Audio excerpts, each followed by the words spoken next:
I had some cash, so I thought, all right, I'm just gonna set 100 grand aside. And I told my wife that if we can make this go before the 100,000 is out, then we continue. But if we run out of that 100,000, then we don't.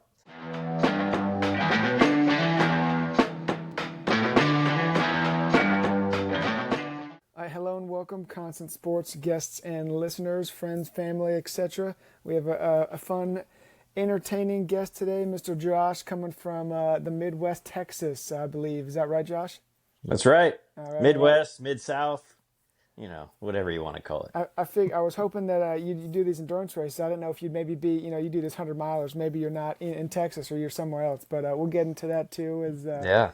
And excuse me, being an endurance athlete, building businesses, and maybe some parallels between building a business and being an endurance athlete. And so Josh Yep. sits at the really the intersection, like we said, endurance sports, being a founder, creating products, branding, marketing, a lot of fun stuff. And so one of the kind of the ways I want to jump off here is going through the Orange Mud story, kind of what that was like, building it from nothing, kind of being in the sports adjacent industry, apparel. And so just kind of take us back Yeah. to the beginning, really, where it started, how it started, why you created Orange Mud.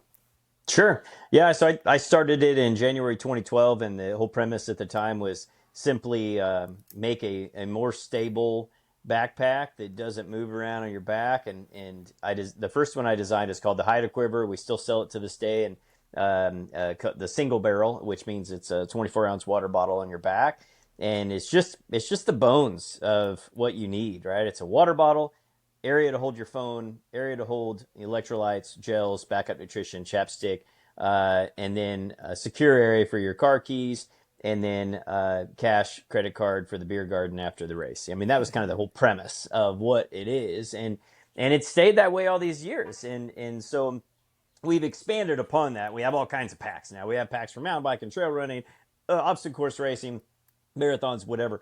But that was something that I just personally wanted for me, and I thought, man, maybe we can make this go, and we can make this not just a hobby. It could be something that can actually take off and be a business. But admittedly, at the time, I really thought it would probably just be a hobby. I didn't think I was intelligent enough to design anything more than the one backpack. Like, I had that one idea and I knew it was good.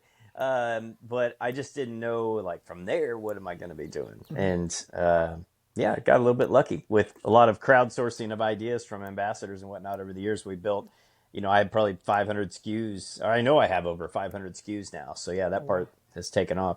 So after 500 SKUs, started in 2012, and it was started in your garage, is that right? Yeah. I read that. And then, so when in there, in that time frame from 2012 to now 2026, where were you like, all right, this is going to be a real business, it's not a hobby, I should, Yeah.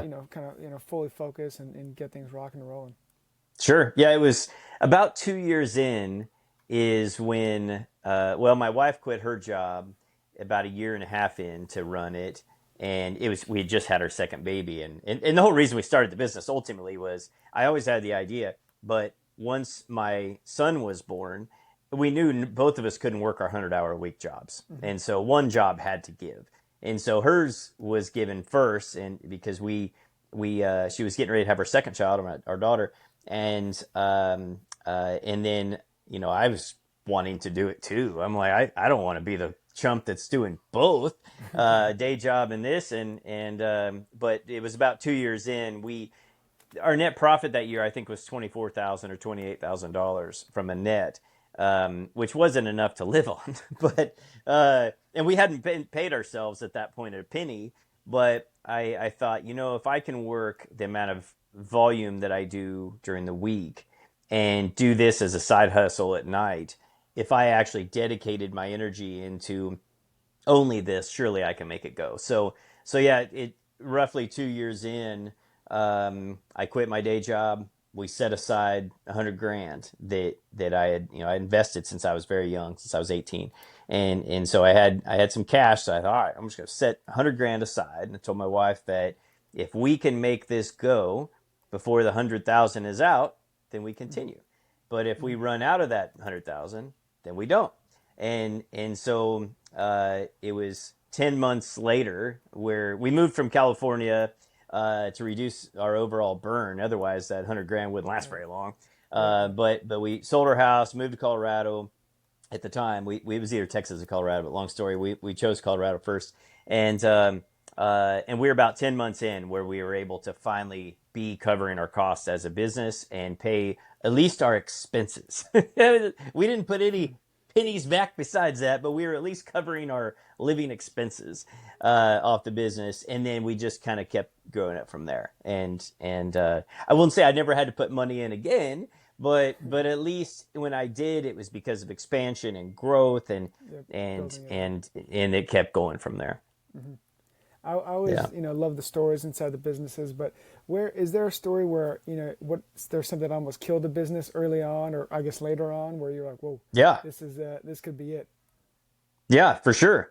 Yeah, the number one that almost killed us of all, which there's always been a lot, and there always is a lot. It's amazing how hard it is. I mean, honestly, running a business, every day, I started the day with three big problems, and it's just there's always something. There's They're just always waiting for something you. crazy. It's just really is. There's always fraud every year. It's rampant with fraud. There's so many people always trying to steal something.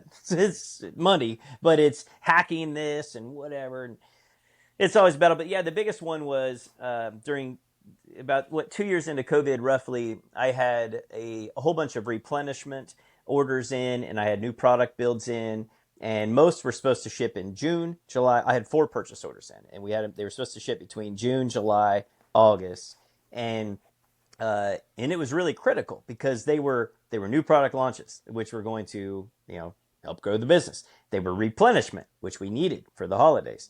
And at that point in the year, as of June of 21, I think it was, we were up 56% for the year. So that was great. Like, we're like, this is awesome. Here we go. And then the factory calls me about a week into June, end of the first week of June, and or messaged me, and she said, "Hey, I got bad news." I'm like, "All right, what's that?" And she's like, "Well, we are shut down. Like, COVID officially has hit Vietnam. That's where we produce. Vietnam was like the tail end of everything. They apparently didn't have COVID until the very end, and when everybody else is reopening. So I at least didn't have the problems initially, like a lot of places did.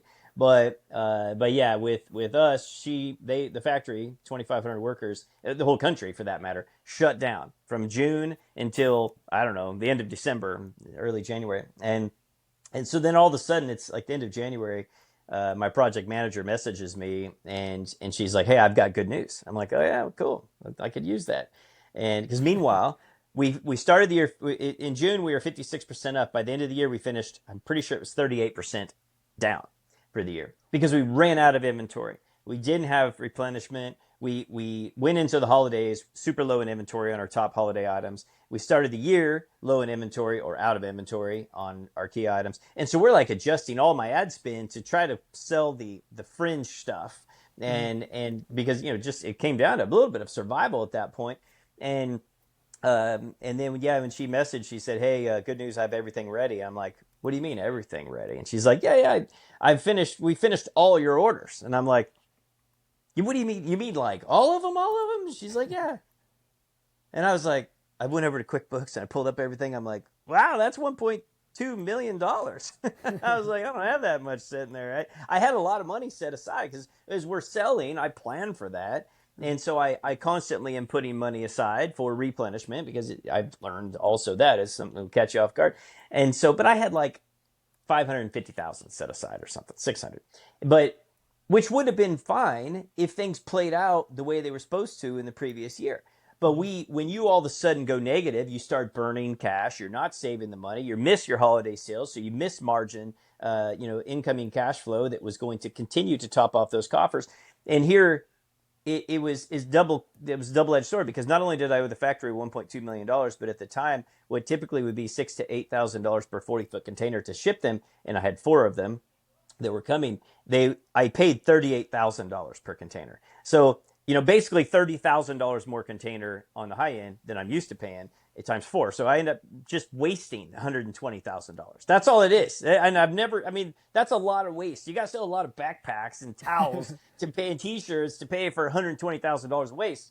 I'm still mad about it, but whatever. And so yeah, so we had to wire off I think it was 1.25 million, 1.26 million, and I had to just scramble to get that money, and I had to borrow, to get that I just, that was a lot, and then I still had to pay the hundred and I think whatever, basically 150 something thousand or whatever for the shipping containers and duties, of course, on top of that, which were that was another quarter million, almost, just under. Now that I think about it, I forgot about that piece. But so yeah, so we all of a sudden have this huge hit, and then at the same time, this was during the COVID mess, Mm-hmm. and what normally takes me 45 days from dock to dock, uh, was taking 3 to 6 months, 4 to 6 months. And so a lot of that inventory I didn't even get until August, which was Gotcha. after our summer season ends. And so we missed out on a whole nother year of Oh, growth, which we ended up finishing down like 20 or 30% that year. So we finished, we've gone up every single year consistently. And then I had 2 years of negative growth. And what people don't understand in e-commerce, what many people don't understand about e-commerce is that, especially with Amazon, you lose strength. And what ends up happening is Amazon, where I was doing great, and in my own website, of course, but on Amazon I was doing great. All of a sudden, you run out of inventory, and they're like, "Bad, Orange Mud, you did a bad job," and then you get penalized because you haven't had inventory for 8 months or a oh year or no. whatever. And then it takes an incredible long time to build that strength back up. Meanwhile, somebody else took that strength from me, and so you lose your energy on Amazon, which I didn't know. That was a good learning experience where I'm like, oh hey, we have inventory. Why are we having such a hard time? Well, it's because you were out for so long, and then Amazon penalized you. So yeah, so we were able to scramble, we were able to recover, but it hurt. It hurt a lot for a couple years, and it screwed up everything. It screwed up our whole flow of product, and we end up losing. You even lose. You can see the difference in market share reach when Mm-hmm. you all of a sudden don't have much for a year or two, Right. and people are always wanting to get new stuff in a new Mm-hmm. training season. So yeah, like I said, we survived. It's been a bit of a road rebuilding from that, but we continue to push. So far, we're still alive. Yeah. So No, I love it. I mean, I love that you had to go through that, but I think, kind of as you said, learning it, the different lessons in there. And is that, yeah, yeah, I guess the e-commerce thing, but is there certain, things founders, and this could go across any facet of business, but certain things that, you think founders or, entrepreneurs underestimate, as they get into building a business or building a company? yeah, cash flow. Most people have no comprehension of how it works, and most people have no comprehension of how hard it is. And I can tell you that I understand it really well from learning the hard way a whole bunch of times because I didn't understand it very well either. And so, what I found is that some of it's kind of simple in a way, right? So let's say you're doing $1 million a year, and let's say your cost of products is 30%. Mm-hmm. Well, every month, for whatever the sales is in a month, let's call it $100,000 for easy math. If you sold $100,000 of product and your average cost of goods is 30%, you better be saving 30%. Most Yep. people aren't saving 30%. Most people are like, hey, we're doing great. We got all this money. Well, Take no, it to the you bank. actually have to save. You have to figure out like, A, after you cover all those expenses, B, you need to be putting that money, that 30% back in the bank. So, cash flow, understanding cash flow is huge. And then growth is in theory awesome. And I know like for us, I mean, we grew for what, 10 years straight. And before we had those 2 years of crap. And every year I'm like, why are we growing? But yet money seems to get tighter and tighter because every year as we're scaling, we're cutting more purchase orders, right? And so we're like, okay, cool. We're up 20, 30%, whatever. This is great. But that means we need 20 to 30% more inventory so we don't sell out. So we're constantly, okay, sales are going up, but so Fine. are our purchases. And in theory, that's just easy, right? If you're a plumber and that scales, it's no big deal. You just buy more pipe, and more Mm-hmm. glue, whatever. But for us, it's a 6 month delay between the time that I cut a purchase order and in a standard market when I get the product. It's 3 to 4 months to produce, roughly 2 months to get the merchandise. So I have to think 6 months out always. And Mm-hmm. really further because I will often lump builds together because nothing is completely perfect when you want to aggregate things from a shipping perspective. So for us, if anybody is in a product based business where you have to build things overseas, you have to factor for that 6 month queue, which is 6 months of cash that you're not even going to make a dollar on until you get it. And then you have to make that grow. But imagine if you were up 30%, you're like, wow, last year our numbers are trending right now up 30%. Well, you're not just placing your normal 6 month replenishment, you're placing your normal 6 month replenishment plus 30%. So you just spent even more of your profits back into it. So you make extra profit, but it just goes right back into inventory. So that piece is very challenging. Whereas if you were doing $1 million a year and you're super predictable and that's just all you do, that's easier to plan for. But Yeah. the ups and downs and even each year I learn more and more about the seasonality of our businesses. And at this point, obviously, I'm 14 years in, I know it pretty well. But there's every year still okay, we're going to get ahead of it this year, and like this year I'm always adjusting things in January through March, even though ad wise it's a crappy performing time because a lot of people aren't training with hydration packs near as much that time of year. But I need to be ready for April, May, June, so I have to get what is marginally performing well in the off months, because you hope that everybody's going to be back training in April, May through August like you normally do. And so there's so many pieces that you constantly are reprogramming your brain with how to set up things, and of course things change too, so that there's never a perfect science to it. It's still a licking your finger and figuring out which way the wind's blowing sometimes, but yeah, it's chaos. And speaking of chaos, as we were chatting before, is you've done a lot of these races, ultra Mm-hmm. marathons, hikes, trail rides, the whole deal. So as far as endurance, kind of being an endurance athlete, and then that parallel into business, what are the parallels? How do you see it going in hand? Do you get a lot of your best ideas on these long bike rides, long runs? I'm interested in Always. that. Yeah, yeah. No,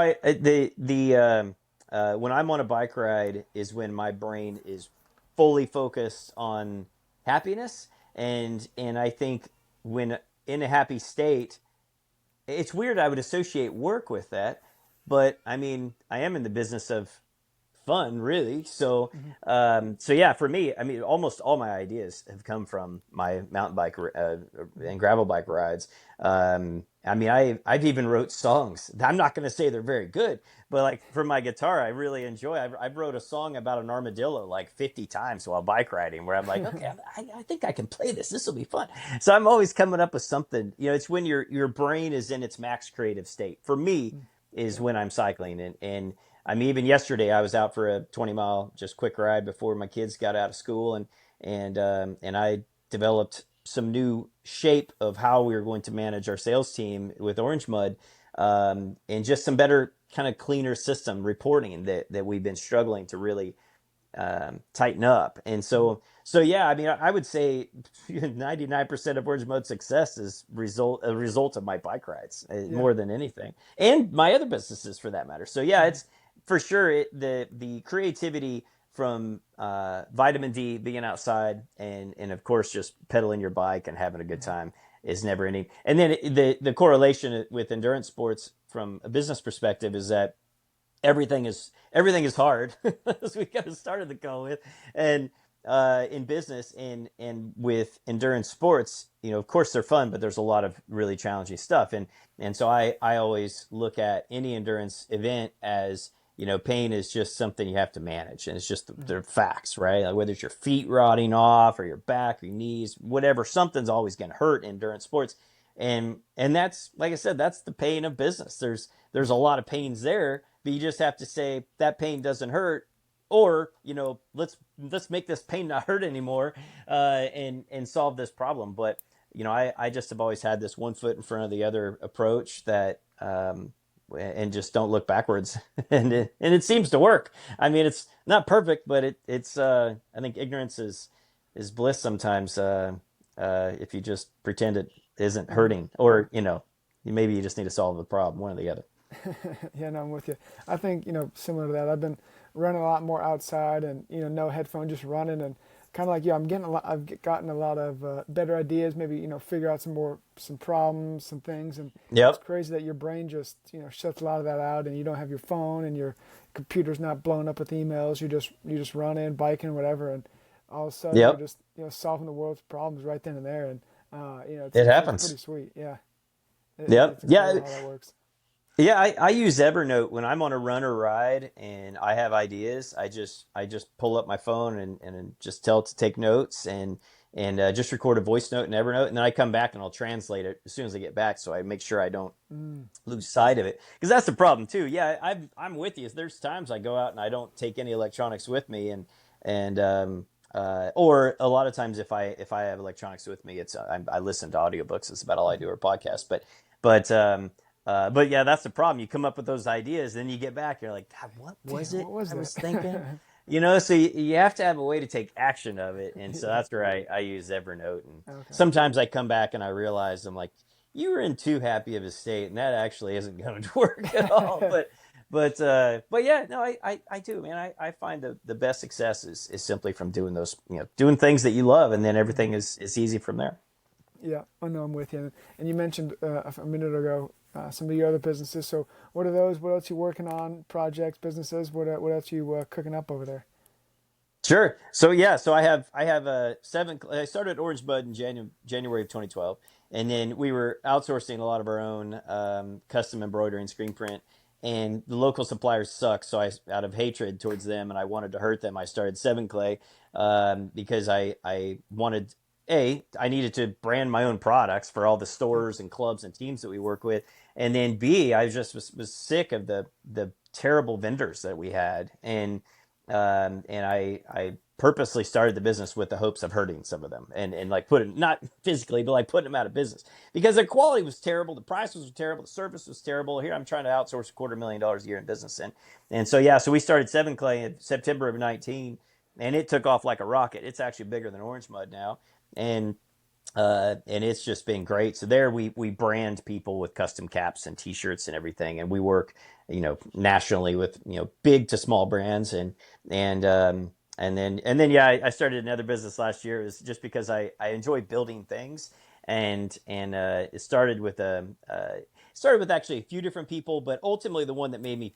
realize I should maybe do this as a business is a buddy of mine, and so we it's called Anvil Acre, and I manage from lead generation to conversion is kind of Mm. where my focal point is in that side of fractional CMO side. So yeah, I didn't probably need a third business, but it seemed like a good idea at the time. And I do like building people's businesses with other people's money. That is a nice part. Inventory sucks, so Orange Mud's hard on that part. It's great on many other levels, and I love it, of course. But in Seven Clay is great because people buy, say, 1,000 hats, and then we buy 1,000 hats, we embroider them or put a leather patch or whatever is on them, and we ship them out. And so the inventory turns super quick, and prepaid for the most part, so it's easy. um, but Anvil and Acre, that one is just, I help other people's businesses, Yeah. and there's of course the stress of, it, just like anything. I think one of the hardest parts with building a business or tackling any new business challenges is, can you make it work, right? And like my buddy, when he hired me to help him, he's like, no one has got our leads ever working with, Facebook ads, Google ads, or anything, and I've spent millions of dollars in advertising, so it's not like I'm a rookie, but he was in a space I wasn't familiar with, and I thought, we need to fix a lot of the pieces first, and let's see if we can do it. And it was slow to get going, but eventually one day it just worked. You just have to stick to the math, the science of it, and it should work eventually. But it was really neat to go into to some other spaces now that I previously didn't really have much experience with, because ultimately it comes down to defining the customer profile and all this stuff, and making sure the conversions are going to work properly and trackable. But so yeah, so we've got three businesses, plus we have our own Airbnb. So it's between the four and things of chaos in my life, and then my kids' soccer. It's I just try to hold on a daily Yep. basis. Well, and what's it like building? So you have these three businesses, and I guess a fourth too, but with employees, with adding people on, trying to get everyone on the Mhm. same page. What are kind of those challenges been as you've been growing? Sure. Well, so I will say one of the coolest parts of having even two businesses, it made that third business much easier because I have so much overlap. Like, I have a full-time web developer that works for me now. And I couldn't afford that under just Orange Mud or under just Seven Clay. But because of the aggregate of things, I could. And in a lot of my, especially the Anvil Acre side, I have a lot of demands for that. So by having a full-time web developer, it services my clients, but it also services me, and that's what's really cool. And I mean that alone has been an amazing blend, is being able to leverage the businesses to be able to share resources. So like my social media manager, she manages three businesses for me on the social media side. And that's organic and email copywriting is specifically, and blogs. And so it's neat that you get to kind of cross share and leverage that, because I think it keeps us all fresh, and I think that's one of the perks. It may be a little chaos, but what I've done is through running and bike riding, listening to audiobooks, I rolled out EOS, and with the help of a consultant, I rolled out EOS into our business, and by establishing SOPs for each process, it made it more crystal clear with what your job role is, how you do it, and maintaining consistency with the output and measurability of the success of output. And so once we did that, that really helped us to scale more, because it made me realize, okay, I'm doing 27 different things on a daily basis. I should be doing like three. And so I started dividing and conquering those. So I broke up within our org chart of all the businesses. We broke up those roles, and then we say, okay, who do we have that can do X? And then we lined everything accordingly. So yeah, fortunately on my side, that piece has been great. And we have, of course, domestic employees, but we also have many remote. And we found like the remote side was great, because we can find specialists in each piece, and it doesn't always have to be full time. Some are I have a couple that are part time anyway, and that's been the nice part. You define the SOP in the job role, and then of course you post that out, and then you find that person, and you say, look, we've got 20 hours a week is what we got in this, and if we can find a better use of you for 40, then great. But at least you have the plan, rather than, oh, we're going to hire, Connor, and he's going to be our web developer, our blog, our paid ads guy for Google, Amazon, Facebook, and TikTok. No one is an expert at all these things. It's better to find people that are an expert in ideally a few things, but at least in one thing, and isolate them to that until we can, ramp them further into, bigger and better. So, yeah, the shared resources has been huge. I like it. Yeah, kind of pulling everyone, because then, like you said, I like the idea of not having one burnout on a specific project. They can kind of go from one to one, and they have different, exactly, I guess, functionalities within, and they're all kind of one and the same, but a little bit different at the same time as far as the company yep. is and where that goes. And I'm sure you can use the different part of your company for another part, for selling clay and exactly from there. Yeah, and then the cool part about it too is that you learn from the success of a role in one business. You see where their successes or failures are, and then you update that in the other ones. And so yeah, there's because we can't do everything in parallel. I mean, you can, but we often fail at that. So I try to do one thing that's a big change in one business, so we make it work. And we figure out how to make it work properly, and then we go over to the other business and we roll out that same process and make sure the training matches, and you're constantly learning. You're like, oh gosh, man, that did work better in 7 clay. I bet we can do that in orange mud. We'll have to change things, and that sucks. But it's there's just so much parallel in business. I mean, we all have the same struggles. Like, how do you find customers? How do we maintain? How do we manage them once they're in? How do we produce the product? How do we ship it? How do we long-term nurture? And then how do we repeat the process? I mean, it's not overly complicated, but it is really complicated too. It just depends on how deep you want to dive. So yeah, it's chaos, but it's fun. Yeah, I'm with you. And then as far as kind of the future, I know you plan out 6 months in at least Orange Mud, but do you kind of find yourself in similar habits with the other companies where you plan out, in the future too, as far as growth, business, and things like that?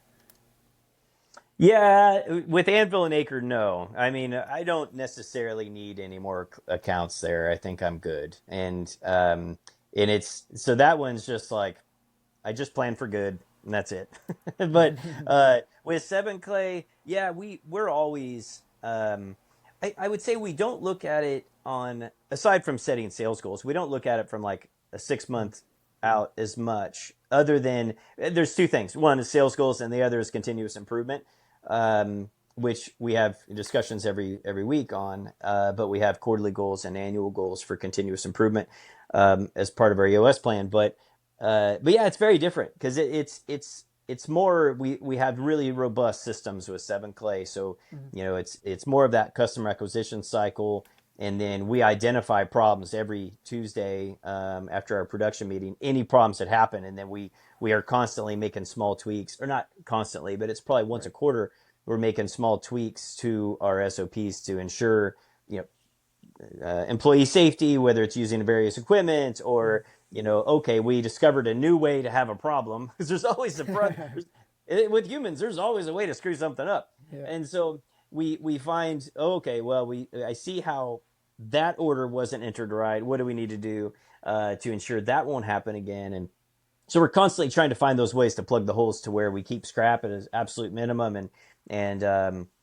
that's probably more that focal point there. But Mhm. but orange mud, yeah, you have to look like 1 to 2 years out, because it's not just replenishment. It's I mean, like right now, I have 2 products over here that I'm working on that I want to launch in spring of next year, and I basically need to really get on the program on it because I've got the prototypes. I think I'm on each roughly 4 or 5 in, but once I get them completely refined, again, it's 6 month queue. So that's just for a spring launch next year. I basically need to be on order by September Oh, wow. at the really the latest, and that seems like a long ways off, but September comes really fast. I mean, even Yeah. right now, we're already working on content for ads for the holidays and for, Christmas. And, Mhm. you have to always work a long ways in advance. So, yeah, it's It's all, fun. it's planning, always working. Like you said, you wake up and you got problems. And is that Yeah. kind of like the advice you'd give? We talked about it a little bit, but kind of just being prepared for anything is kind of what it seems Yeah. like, and planning. Yeah. And, I think you have, you have to plan so much for systems to be able to um, understand your risk. One thing that this year, I swear, this past year, has been it just really rampant is managing the bad guys, Hmm. um, and that could be on a lot of fronts. It can be customers that are trying to screw you over. We like with 7 Clay. I always know the scammers because they always want terms. They want credit Hmm. terms. And I make anybody, if we actually allow credit terms to be offered, I make them sign a personal guarantee. And I learned this because I had a guy screw me for $18,000. If you ever look up a gym called Coco Fit in Massachusetts, stay far away from those guys. The guy's a career con man. But it takes those hard learning curves where you trusted somebody and then you realize I can't trust these people. No Hmm. matter what, ultimately your business needs to operate like a business. It can't always be a handshake. And Hmm. I'm a very much a handshake type of guy, but it's also like my wife and my sister who both, run the business with me. They're both like, "Josh, are you really going to give that guy terms?" I'm like, "Yeah, yeah, he's a good guy." And then they're like, "Well, you remember with John from Coco Fit and this guy, and how those good guys didn't work out?" I'm like, I Yeah. know, and you'll find that. So, man, you've got to systematize your business to identify the risk, and it's across any of the businesses I found this. You'll find people that will take advantage. So we have credit terms in place for those type of things. Um, AI is only going to make the fraud side even crazier. I mean, last week I had to cancel 3 different credit cards between 2 businesses and one personal of fraud that we found in an audit of our accounts. And I back in March 18th, I had a bad guy remove me from my Google Ads account and blew $24,000 and opened a line of credit on my Google Ads. I didn't even know you could get a line of credit with Google Ads. Yeah. Um, It's good to but know. um, yeah, it was good to know, right? Meanwhile, I told the Google people, I'm like, I didn't even know I could get a line of credit. I've spent over $1 million with you guys. You guys never offered a line of credit. Not that I wanted it, but it was weird. But I still don't have that ad account back. I had to start a new one, and Oh, no. and I mean I could go on and on forever about problems. I mean it's every week there's always some new small fraud. My sister's email was hacked 2 weeks ago sent 1,000 emails, got her blacklisted by a lot of her accounts because of all the emails that went out. And and I had to clean all that up on the server side, and even in the that cleanup was just a mess, and it's going to take a while to get those servers reset to where her own email can go through. And it wasn't, she didn't do anything bad, some hacker just hacked it. But Oh, those type of things are the things that I don't think a lot of people appreciate, of how much that involves a business owner, and especially in an e-commerce business or an interconnected, web connected world. The drawdown on the executives, the owners, is huge, because massive. you have to be there for your two-factor authentication. You've got to do all this stuff. It's not like you just hand it off to the IT guy. Like, I Right. hand off what I can to my IT guy, but there's so many things that I personally have to be involved with, because I'm the guy that holds the keys and to the business, and so it's really, it's insane. I bet this year I've spent, without a doubt, just with Google alone, 100 hours still managing the fraud. Because even though, like, they blew 24,000, I got Chase and Amex. They hit my main card and I shut it down. But then I didn't realize, because I was banned from my own account, I didn't realize I had a backup American Express in there that they hit for 10,000. And so I end up filing, disputes. And so I got that. But then the next problem that's probably going to happen in 3 or 4 or 5 months is that Google's going to take me to collections, because they want their 24,000. Yeah. And so I'm trying to solve that the right way, but it's like trying to get a hold of, your somebody high in government. You're just not going to do it. And Yeah. so you're going through the minions. So yeah, that, I think that's one of the biggest pieces, that, as much as I don't mean to sound like a Debbie Downer in some of this type of stuff, but it's the one of the bigger pieces of business that you have to maintain control of, is account security. And it's I would have, only as we have matured in business have I realized how much it's worth investing in, at a much higher level. Like, two-factor authentication needs to be on everything that you have, which is a total pain. Every time I log Totally. into stuff, I have to pull up my authenticator. I can't stand it. But these latest rounds of hacks that I've had, we had somebody hack my was that Seven Clay? Yeah, Seven Clay blog, and they posted 1,100 casino blog articles on our blog. Such a weird thing, but same thing. Like, I had to go in and learn a little bit more about the WordPress blog security to be able to fix all that. And that's just, we at this point, like I said, we have tightened up the ship a lot, but you start to realize, how much fraud's out there, and it'll just blow your mind. So yeah, Yeah, it's those are some war stories, that's for sure. it's crazy. Yeah, I think every business plan needs to have a, how do we secure our digital infrastructure, and what is our password security changing plan and all that. I know that's something that, that I have been working on. It's something I don't like, because it's hard. It's a really challenging aspect when you have a million accounts. But yeah, I think that's a piece everybody needs to make a big consideration of, both personally and professionally anymore. Change your passwords, as much as you can on anything that's financially important. Well, and it goes a little bit to like what you're saying, but that's probably not something that founders, CEOs, whatever, are planning on doing out their day to Yeah, day.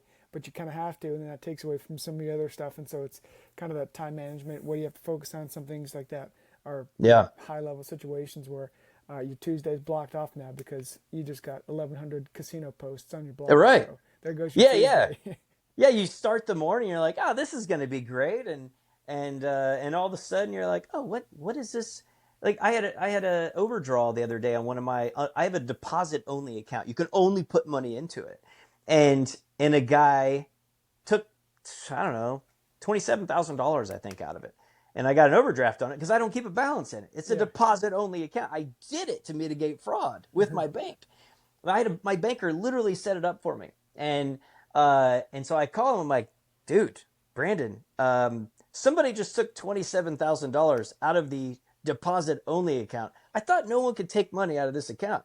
And he's like, oh man, I forgot to set up that final Oh piece. I'm no. like, You forgot to set up the deposit It's the only humans. We say piece it's always the or human. deposit only account. And so yeah, I mean, fortunately, the bank owned that one, but that was real money that was gone, and I took a giant credit hit for 4 months Yeah. because I had a negative $27,000 balance on something that was a hacker. So yeah, I mean, man, I could seriously I could tell you stories for freaking a year, probably a year straight on that side. But and I don't mean to ever dissuade anybody from business. It's a lot of Sure. fun. I mean, I Yeah. love our business, and it's not like I didn't have fraud when I worked for the man too. Hmm. I battled things there all the time too. But that was normally some bartender or waitress somewhere that would probably take my business credit cards. They'd see I'm entertaining a bunch of people, and they're like, "Well, this guy's probably got a good balance on this thing," and spend it. But but yeah, so it's a little different in business, but it's just everything's it's all multiplied. Right. So I'll have it once, I'll multiplies. yeah, that's you, man. Yeah, and there's just no time off, I'm with it. but Well, man, otherwise, business is awesome, and everybody should do it. it's a good, great segue there. Where Yeah. can everyone find Orange Mud, Seven Clay? What's kind of where's you? I know you said you're a social media manager, so you guys on Yeah. the Instagram and all that good stuff. Yep. Yeah. Or at Orange Mud at Sebenclay. Yeah. If you just search us on the web, you can find everything. Yeah. All right. Orange Mud, you'll see all of our social links. Seven Clay, you'll see all our social links. So yeah, we're easy to find. Perfect. Yeah, we'll put that in the description and shoot that out to the listeners and followers here. But kind of closing advice, I like to give the guest the floor here. And I know we just kind of went on a rant on some war stories, but Yeah. what's kind of some closing advice to? I guess it doesn't have to be just entrepreneurs or business owners, but really anyone. Certain things you do, certain things you like to do, to kind of keep you up to date and Sure. things like that. The first thing I would say on the business side is to use AI because it is friggin' awesome. I use Claude Cowork and it has changed my life. It's a single. I've always been a tech nerd, and it is Claude Cowork specifically is the single greatest technology I have ever experienced. It has allowed me to do, like, while we're on the call, I've got my big computer up here. Just it's got multiple projects running my computer right now, Hmm. and all morning it's been working on all kinds of cool stuff. It's been fixing some problems or making adjustments to campaigns, and it is just incredible with what it has the ability to do. And I would say, because a lot of us, right, we a lot of people, especially in business, but any role, we're all specialists at a given piece. But you can leverage AI to automate the task that maybe you ultimately can control better. Like for me, for example, from an ad agency, like I've hired a lot of ad agencies over the years. None have been able to beat me. And it's not that I'm smarter than them. I mean, that's what they do. They manage ads. It's just, it's my business, and I understand my business and my customers better than they do. That's a big difference. But what we don't have as a business owner is time. And so that's why we always are trying to hire these agencies. Well, I don't hardly have any agencies anymore. I have an Amazon employee that works for me, but that manages my Amazon account. But aside from that, I manage everything else. And Claude is what allows me to do that, and because it allows me to be an absolute army. I mean, absolute machine. So I would, and it even as knowledgeable as I am in ad space, it makes me feel kind of stupid because it just knows it's not perfect, but it finds problems, and I love it. So yeah, use AI in your business. I would highly suggest Claude Cowork. I'm a huge fan. And then the other side is just from a personal side, which still translates to business, is just get outside. If you're trying to brainstorm, go outside, go on a bike ride, go on a run, a hike, or whatever, and just make contact with dirt. I genuinely believe dirt will fix anything. It's good in the wounds and good for the soul. So, yeah, get outside and enjoy Mother Nature and try not to set at your computer too much. Well said. I appreciate it. Great advice there.